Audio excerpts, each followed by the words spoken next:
மகனே ஆமாம்மா. என்ன நினைக்கிறேன்? இந்த கோகுல் ஸ்டீபன் வரேன் நிற்கிறான், கச்சேரி போகிறோம். இப்போலாம் வர அவனுக்கு போய் சுற்றுற ஃப்ரெண்ட்ஷிப்பா? ஃப்ரெண்ட்ஷிப்லாம் ஒன்றும் கிடையாது மாமா. கஜில் இருக்கிறேன்.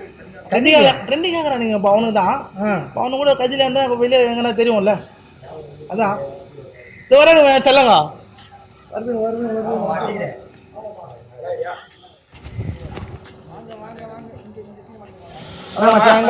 அவ்வளோதான் கச்சேரி போகிறோம்.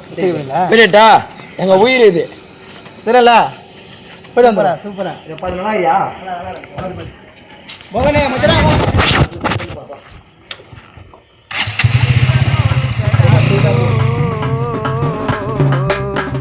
சும்மா மட்டும் நினைச்சுக்காத யாரையும் ஊமையா